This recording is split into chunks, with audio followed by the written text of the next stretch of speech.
오늘 우리에게 주시는 하나님의 말씀 예레미야 20장 1절부터 18절까지 말씀입니다. 예레미야 20장 1절부터 18절까지 말씀. 이제 봉독하겠습니다. 하나님의 말씀 경청하십시오. 인멜의 아들로서 제사장이면서 주님의 성전에서 총감독으로 일하는 바스울이 이렇게 예언하는 예레미야의 모든 말을 듣고서 예언자 예레미야를 때리고 그에게 착고를 채워서 주님의 성전 위쪽 베냐민 대문 근처에다가 가두었다. 다음 날 아침에 바스울이 예레미야의 착고를 풀어줄 때에 예레미야가 그에게 이렇게 말하였다. 주님께서 이제는 당신의 이름을 바스울이라고 부르시지 않고 마골 미사빔이라고 부르실 것이요. 당신을 두고 주님께서 나에게 이렇게 말씀하셨소. 내가 너를 너와 내 모든 친구에게 두려움이 되게 할 것이니 너는 내 친구들이 원수의 칼에 찔려 쓰러지는 것을 내 눈으로 직접 볼 것이다. 또 내가 유다 백성을 모두 바빌로니아 왕의 손에 넘겨주면 그 왕은 백성을 더러는 바빌로니아로 사로잡아가고 더러는 칼로 죽일 것이다. 또 내가 이 도성의 모든 재물과 그 모든 재산과 그 모든 귀중품과 유다 왕들의 모든 보물을 원수의 손에 넘겨주어서 그들이 모두 약탈하고 탈취하여 바벨로니아로 가져가게 하겠다. 그리고 바스울아, 너와 내 집에 사는 모든 사람은 포로가 되어서 바빌로니아로 끌려갈 것이니 너는 내 거짓 예언을 들은 내 모든 친구와 함께 거기에서 죽어 그곳에 묻힐 것이다. 주님께서 나를 속이셨으므로 내가 주님께 속았습니다. 주님께서는 나보다 더 강하셔서 나를 이기셨으므로 내가 조롱거리가 되니 사람들이 날마다 나를 조롱합니다. 내가 입을 열어 말을 할 때마다 폭력을 고발하고 파멸을 외치니 주님의 말씀 때문에 나는 날마다 치욕과 모욕거리가 됩니다. 이제는 주님을 말하지 않겠다. 다시는 주님의 이름으로 외치지 않겠다 하고 결심하여 보지만 그때마다 주님의 말씀이 나의 심장 속에 불처럼 타올라 뼛속에까지 타들어가니 나는 견디다 못해 그만 항복하고 맙니다. 수많은 사람이 수군거리는 소리를 나는 들었습니다. 예레미야가 겁에 질려 있다. 너희는 그를 고발하여라.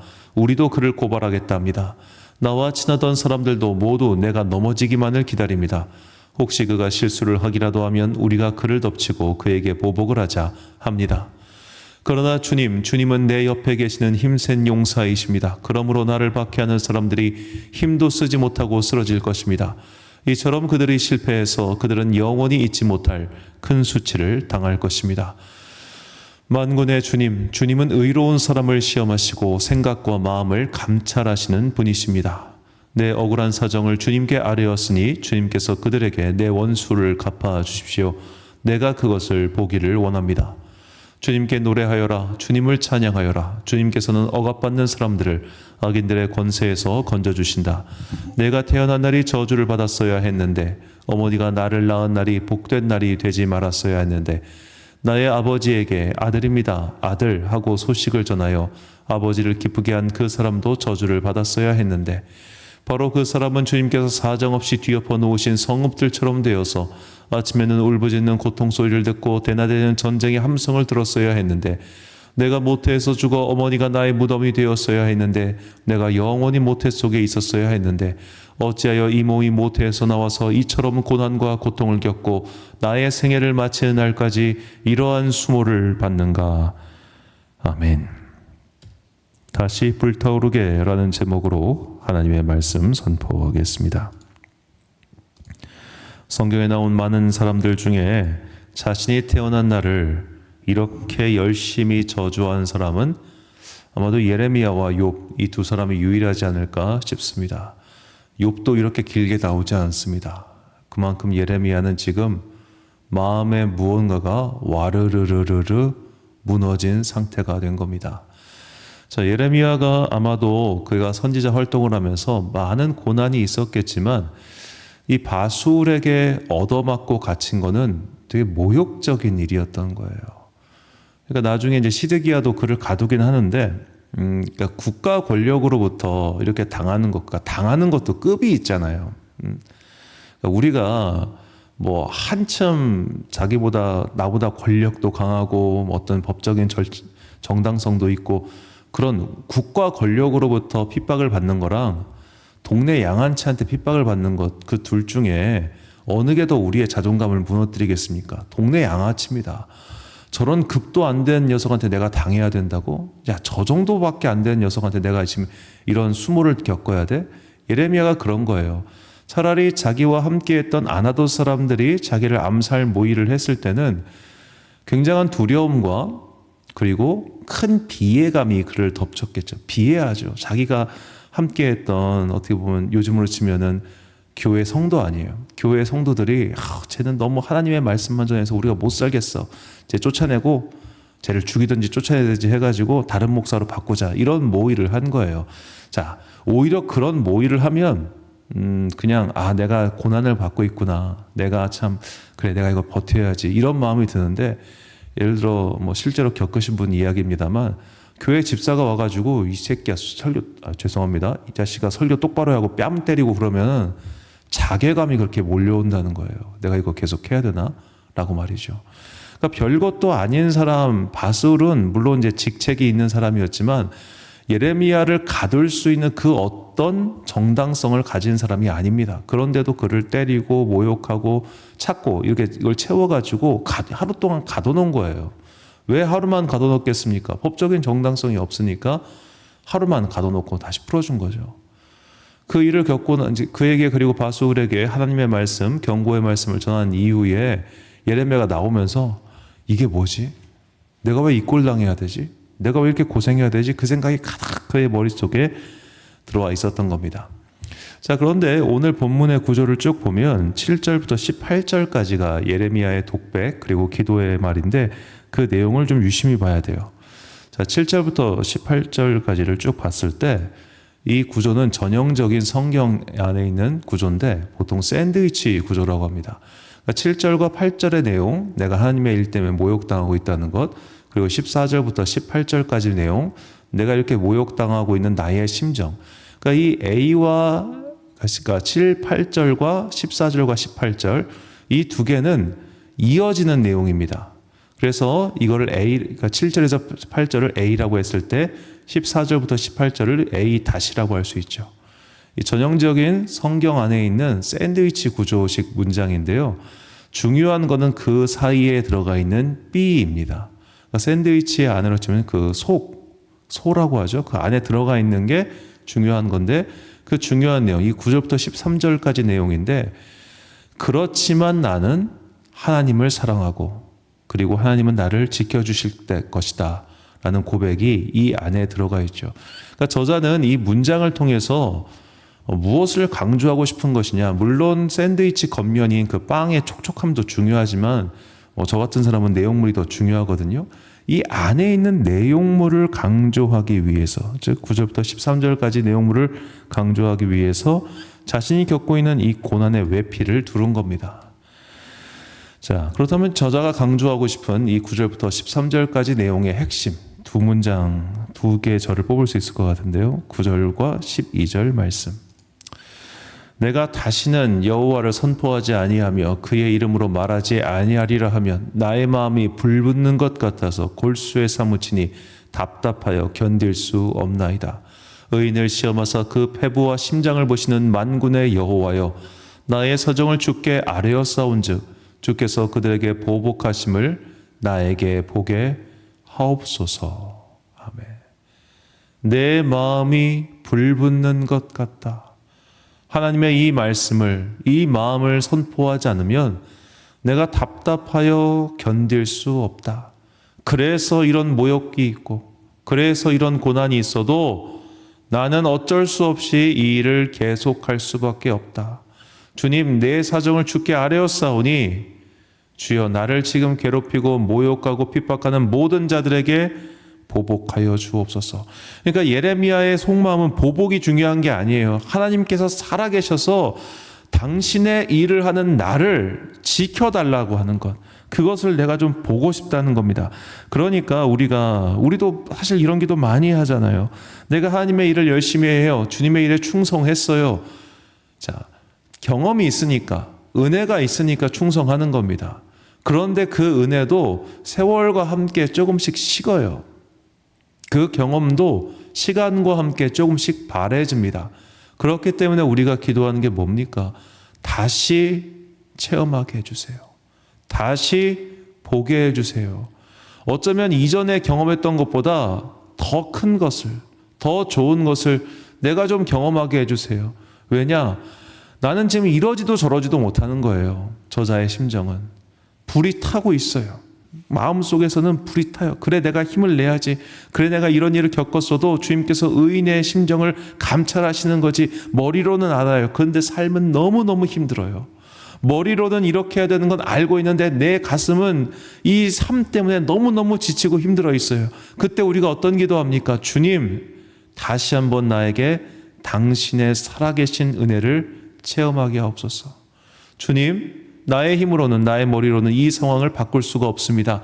그러니 주님의 살아계심을 보여주셔서 이 미천한 종으로 하여금 다시 한번 주님의 일에 힘쓸 수 있도록 은혜 베풀어 주옵소서. 우리가 매일 하는 그 기도, 그 기도의 원형이 바로 오늘 본문 예레미야의 이 독백 속에 담겨 있는 겁니다. 자, 여기서 특별히 오늘 본문에서 이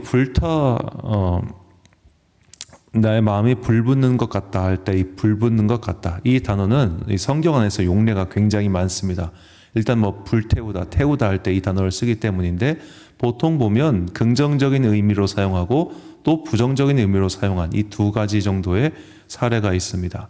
대체적으로 긍정적인 용례는 예를 들어 번제물, 그리고 성물, 여기서 성물이라 하면 번제로 바친 이후에 남은 그 고기들, 집으로 가지고 와서 같이 먹는 그런 고기들을 말합니다. 자, 그런 남은 것들에 대해서 할 때 이렇게 불타, 이 단어가 사용되고요. 부정적인 의미로는 하나님의 심판을 가리킬 때 이 단어들이 많이 사용합니다. 자, 똑같은 외적인 형상은 타오르는 형상입니다. 그런데 누군가는 하나님의 일로 타오르고 있고, 또 누군가는 욕망으로 자신을 불태우다가 결국 하나님께 벌을 받아 심판의 불로 소멸하고 있는 겁니다. 자, 밖에서 보면 똑같은 불인데 어느 것으로 타오르고 있는가? 전 이것을 에너지의 연소에 비유하고 싶어요. 자, 똑같이 석유를 가지고 막 화력 발전을 돌리고 있어요. 활활활 돌려. 그렇게 돌리는 에너지를 가지고 어디다 쓸 거냐 이거예요. 그 에너지를 좋은 데 쓸 것이냐, 다른 데 쓸 것이냐.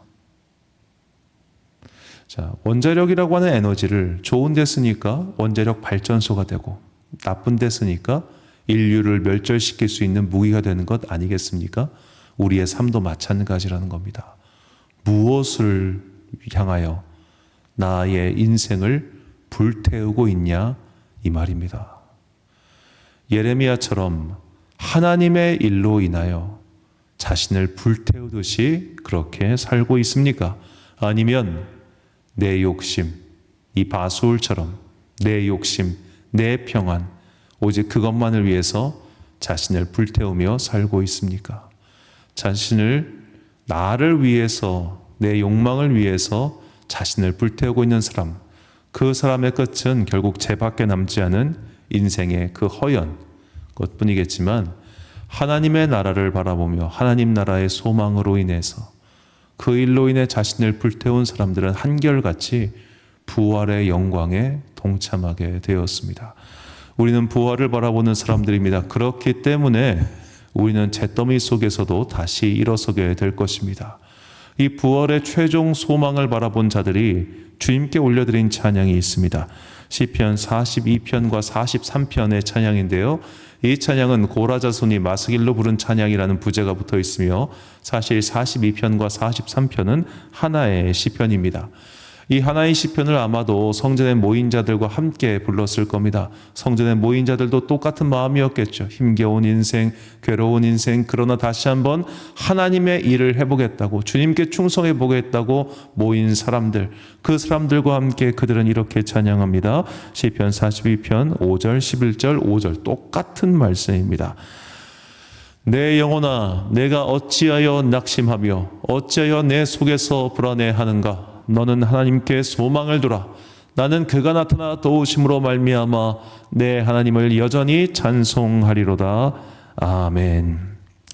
사랑하는 광성교회 성도 여러분, 그리고 이 새벽을 깨우고 계신 귀한 주님의 자녀 여러분, 너는 하나님께 소망을 두라. 그가 도우심으로 말미암아 내 하나님을 여전히 찬송하리로다. 내 의지로 찬송할 수 있는 게 아니라 주님의 은혜로 다시 한번 내가 불타오를 수 있다면 우리는 다시 찬양하게 될 것입니다. 하나님께서는 우리가 상상하지도 못한 방법으로 일하신다고 하는 것, 이것을 잊지 마시기 바랍니다. 우리나라 지금 어려운 상황입니다. 정치만 어려운 게 아니라 사실 경제 지표가 굉장히 어려워요. 저는 이런 어려운 상황에서 이 성도님들이 교회 안 다니시는 것 너무 당연하다고 생각이 들 때가 많습니다. 무슨 힘이 있겠습니까? 그냥 쉬고 싶지. 일주일 내내 지치게 일했는데 그냥 주일 되면 쉬고 싶은 게 솔직한 마음일 거예요. 그런 어려운 상황 속에서 다시 한번 하나님의 은혜를 갈망하며 주여 나로 하여금 다시 한번 열정으로 불타오르게 하옵소서. 그렇게 간절히 기도하는 사람들이 많습니다. 주님께서 그들에게 은혜를 베풀어 주사 다시 한번 그 은혜 속에서 그 은혜로 불타오를 수 있는 저와 여러분들 되시기를 주님의 이름으로 축원합니다. 기도하겠습니다. 사랑과 은혜가 풍성하신 아버지 하나님, 우리가 다시 주님의 은혜로 불타오르기를 소망합니다. 주여, 나에게 성령의 불을 내려주사 내 안에 있는 삿된 것들은 태우시고 내 안에 하나님의 소망으로 다시 한번 그 생명의 불꽃이 일어나게 하여 주옵소서. 오늘 금요일 저녁 다시 한번 주님께 부르짖어 기도합니다. 주님, 함께하는 자들 불러주시고 기도의 용사들과 함께 이곳을 기도의 불꽃으로 가득 태우는 주의 전 되게 하여 주옵소서. 날씨가 무척 추워지는 주말입니다. 주님께서 따뜻한 성령의 두루마기를 온 성도들에게 입혀주사 이 추위 속에서도 주님의 은혜로 우리의 영혼과 우리의 삶이 따뜻한 생명의 불을 발하기를 간절히 소망하며 이 모든 말씀 우리 구주 예수 그리스도의 이름으로 기도드립니다. 아멘. 오늘의 기도 제목입니다. 나의 마음은 무엇으로 불타고 있습니까? 헛되고 삿된 것들을 성령의 불로 태우고 그 빈자리를 은혜의 생수로 채워달라고 기도하십시오. 오늘 주신 기도의 제목 가지고 기도와 묵상에 힘쓰는 하루 되시길 바랍니다. 기도하겠습니다.